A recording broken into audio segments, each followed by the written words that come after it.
Bima dan Elena, Pernikahan Kontrak, Bab 24. Setelah pertemuannya dengan Sandara yang gagal membuat mood Bima membaik, pria itu memutuskan kembali ke kantornya.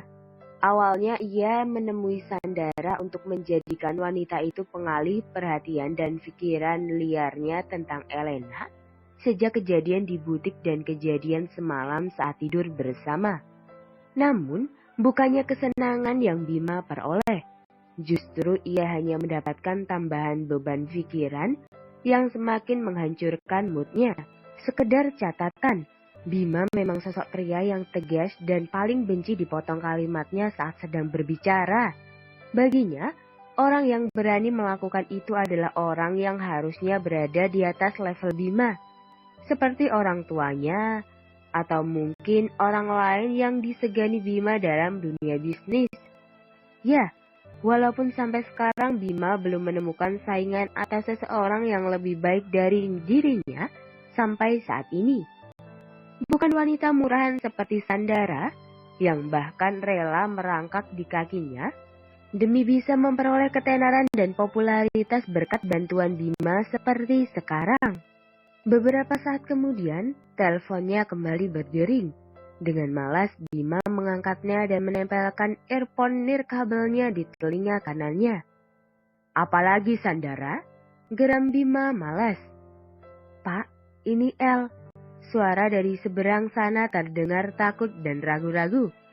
Seketika alis Bima mengerit dan langsung memutar balik mobil Bugatti Chironnya menuju ke rumah sakit saat Elena mengatakan sesuatu yang membuat Bima tampak khawatir.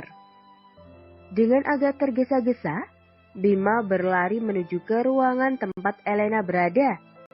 15 menit yang lalu, bocah tengil itu mengatakan bahwa dirinya terluka dan sedang berada di rumah sakit.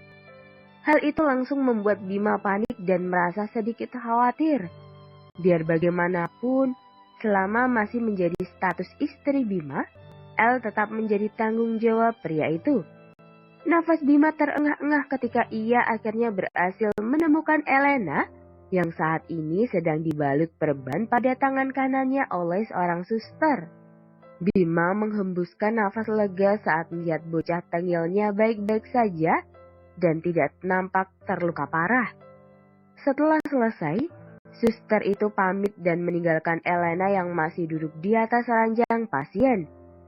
Bima mempercepat langkahnya menghampiri Elena. "Kenapa? Kok bisa luka begini?" tanya Bima sambil berkacak pinggang di depan Elena. Ekspresinya mengingatkan Elena pada Emak Nur, tetangga Elena saat Baim anaknya terjatuh dari sepeda. Tanpa sadar Elena tertawa kecil. "Apa?" tanya Bima lagi ketika melihat Elena justru malah cengengesan di depannya. "Kepala kamu luka ya? Gegar otak?" lanjutnya lagi sambil memeriksa bagian kepala El. "Bapak apaan sih?" protes Elena kesal.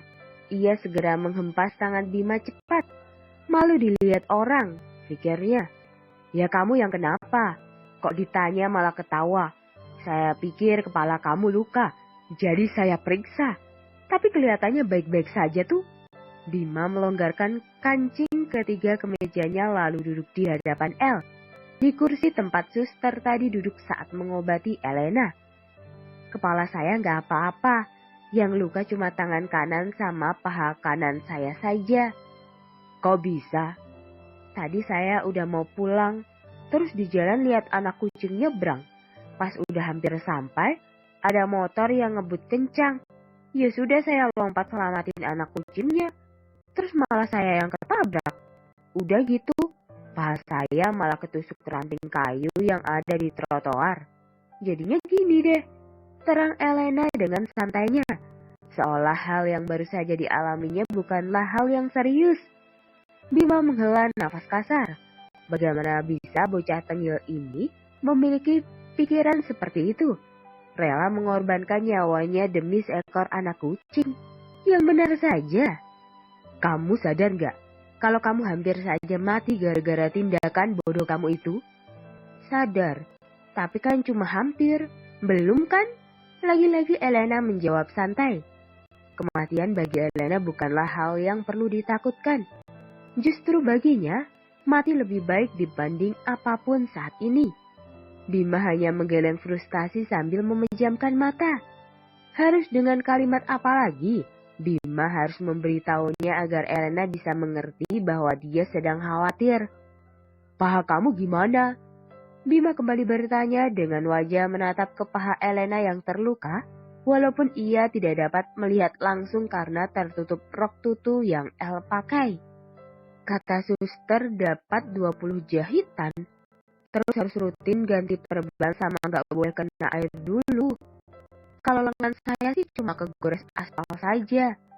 Cuma susternya aja yang lebay, pakai diperban segala. Katanya buat jaga-jaga biar nggak infeksi.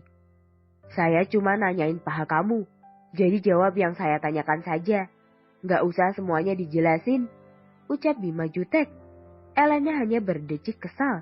Ia lupa bahwa lawan bicaranya adalah manusia kutub yang tidak berperi kehangatan sama sekali terhadap sesamanya.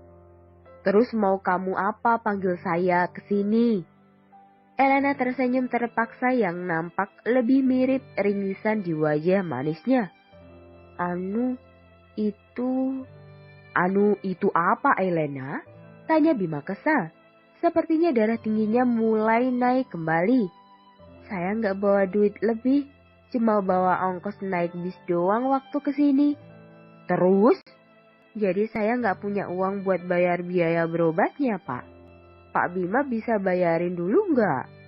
Mendadak pikiran Bima memunculkan ide brilian untuk menjahili Elena.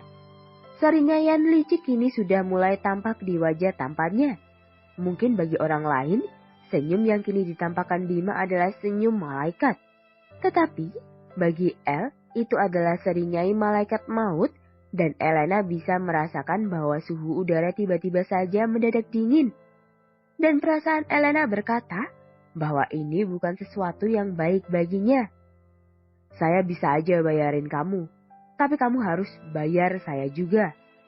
Tapi saya nggak punya uang, Pak, seru Elena panik. Gak perlu ganti pakai uang, saya mau yang lain, ucap Bima dengan tangan terlipat di depan dadanya dan mata yang seolah-olah sedang memindai tubuh Elena dari atas ke bawah. Maksud Bapak? El bertanya ragu. Sepertinya ia mulai menyesali meminta tolong pada manusia kutub ini. Nanti malam saja di rumah, saya baru kasih tahu. Bima segera bangkit kemudian berbisik pelan di telinga El. Ingat, kamu nggak boleh nolak permintaan saya, oke? Setelahnya Bima melangkah menuju ke ruang administrasi untuk membayar tagihan pengobatan Elena. Setelah selesai, pria itu baru menjemput Elena dan membawa El dengan kursi roda sampai di depan mobilnya. Kemudian pria itu menggendong Elena dan memasukkannya ke dalam mobil sport miliknya. Kemudian, ia sendiri masuk ke kursi pengemudi sebelum menjalankan mobilnya menjauh dari rumah sakit. Tadi maksud Bapak apa ya? Tanya El memecah keheningan. Jujur saja, perkataan Bima terdengar ambigu dan sedikit tidak mengerti untuk Elena. Apa yang diinginkan pria ini darinya? Jangan-jangan tentang hal itu. Memikirkan kemungkinan itu membuat Elena menjadi gugup. Maksud yang mana? Bima balik bertanya kepada El dengan pandangan yang masih fokus ke depan. Yang Bapak mau dari saya?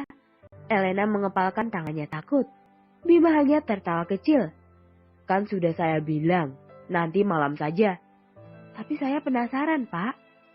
Oh iya? Bima kemudian menepikan mobilnya dan menghentikannya di tempat yang lumayan sepi. Kok berhenti? Elena tentu saja agak kaget bercampur panik saat Bima tiba-tiba saja berhenti. Bima menghadapkan tubuhnya ke hadapan Elena, kemudian kembali menyeringai penuh makna terselubung. Kamu mau tahu apa mau saya? Elena hanya mengangguk sebagai jawaban dari pertanyaan Bima. Dan sedetik kemudian, sebuah kecupan singkat mendarat telak di bibir tipis Elena. Seperti terhipnotis, El tidak bisa bergerak sama sekali dari tempatnya sekarang. Wajahnya mendadak memerah dengan tangan yang terkepal erat. Bima yang melihatnya sontak tertawa kencang. Senang rasanya menjahili bocah tengil satu ini. Biasa saja, El. Kayak gak pernah dicium aja sama cowok. El segera sadar dan langsung memperbaiki posisi duduknya. Emang gak pernah. Ini pertama kali buat saya, Pak. Gerutu El kesal. Bagaimana bisa ciuman pertamanya diambil oleh manusia kutub macam Bima begini? El merasa tidak terima. El harus melaporkan tindakan ini ke Komnas Anak, bukan? Manusia kutub ini harus diberi pelajaran. Terima kasih telah mendengarkan.